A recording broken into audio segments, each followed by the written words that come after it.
তো একদিন আমি আমার এই ল্যাপটপটিতে প্রিমিয়ার প্রোতে ভিডিও এডিট করতেছিলাম। তো মাল্টি লেয়ারে এডিটিং করার টাইমে ল্যাপটপটা একটু ল্যাগ করে, মানে আর কি ল্যাগের দেখা পাই। তাই আমি ভাবলাম যে এটাকে একটু আপডেট করতে হবে, একটি নতুন নিব। সেটা তো আমার বাজেটে ছিল না, তো এটা দিয়ে কাজ চালাতে হলে এটাকে আপডেট করতে হবে। তো বাই দ্য ওয়ে আমি এটার কনফিগারেশনটা একটু জানাই দিই। তো এটার ভিতরে আছে কোর i3 7 জেনারেশনের একটি প্রসেসর, তার সাথে 4 জিবি GDDR4 এর একটি র্যাম এবং 1 টেরাবাইটের একটি হার্ড ডিস্ক।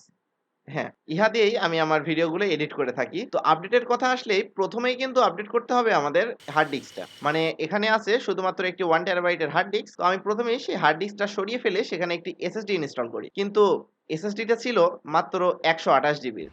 এখন আমার হচ্ছে ভিডিও এডিটিং এর যেগুলো কাজ আছে, মানে আমি যে আমার যে ভিডিওগুলো এডিট করি এগুলোর কিন্তু ফাইল সাইজটা কিন্তু অনেক বেশি হয়ে যায়। তাই আমি হচ্ছে আমার 128 জিবিতে শুধুমাত্র আমার সি ড্রাইভটা ইনস্টল করি। আর হচ্ছে আমার প্রয়োজনীয় সফটওয়্যারগুলো যেমন Adobe Premiere Pro, Adobe After Effects, Filmora, মানে আমার প্রয়োজনীয় যেই ভিডিও এডিটিং এর সফটওয়্যারগুলো আছে সেগুলো আমি ওখানে ইনস্টল করি। তো এখন তো আমার স্টোরেজ লাগবে।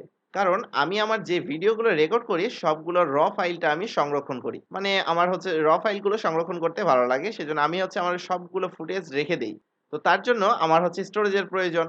সেজন্য আমার হচ্ছে যেই 1 টেরাবাইটের যে হার্ড ডিস্কটা ছিল সেটাকে কাজে লাগানোর জন্য আমি একটি পোর্টেবল কেডি কিনে নিই। মানে পোর্টেবল হার্ড ডিস্কের যেই কেসগুলো থাকে। তো পোর্টেবলই ইউজ করার জন্য আমি এই জিনিসটা কিনে নিই এবং এটার ভিতরেই আমার 1 টেরাবাইটের হার্ড ডিস্ক যেটা আছে সেটা ইনস্টল করি এবং ইউএসবির মাধ্যমে আমি এটা ইউএসবি ড্রাইভ হিসেবে ইউজ করি ল্যাপটপের সাথে। তো স্টোরেজের সমস্যাটা অনেকটা সমাধান হয়ে গেছিল। এখন র‍্যাম আপডেট করতে হবে। আর এই ল্যাপটপটিতে যেই র‍্যামের স্লটটি আছে সেটা হচ্ছে একদম কিন্তু ফিক্স। মানে হচ্ছে যেই 4 জিবি GDDR4 এর যে র‍্যামটি আছে সেই র‍্যাম স্টিকটি হচ্ছে ইনবিল্ড আছে, মানে হচ্ছে মাদারবোর্ডের সাথে বিল্ড করা, ওইটাও রিমুভ করা যায় না। আর এক্সট্রা এক্সপেন্ড করার জন্য র‍্যামের স্লট দেওয়া ছিল অনলি একটা। তো যেহেতু একটা স্লট আছে তো আমি প্রথমে ভাবলাম সেখানে একটি 8 জিবির একটা র‍্যাম লাগাবো। তো পরে ভাবলাম যে 8 জিবির যদি আমি একটি র‍্যাম স্টিক লাগাই তাহলে আমি ডুয়েল চ্যানেল ফ্যাসিলিটিটা পাবো না। তো ডুয়েল চ্যানেলের যেই হচ্ছে স্মুথ একটা এক্সপেরিয়েন্স থাকে সেজন্য আমি করলাম কি, আমার হচ্ছে যেহেতু আমার 4 জিবিতে কাজ চলতেছিল আর হচ্ছে আমার হালকা পাতলা একটু ল্যাগ হচ্ছিল, আর তাছাড়া হচ্ছে 2K তে বা 4K তে যদি কোনো ফাইল থাকে সেটার আমি প্রক্সি তৈরি করে নিই। আর প্রক্সি তৈরি করে নিলে অতটা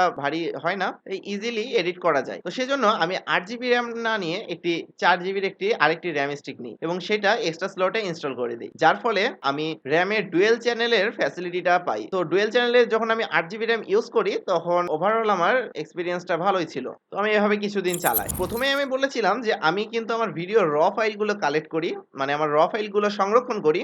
তো আপনারা জানেন আমার হচ্ছে একটি ব্লগিং চ্যানেলও আছে বগুড়া ব্লগার্স নামে। আমি ভিডিও ডেসক্রিপশন বক্সে লিংক দিয়ে দিব, আপনারা চাইলে ওখান থেকে দেখে নিতে পারেন, একটু চেক আউট করে আসতে পারেন।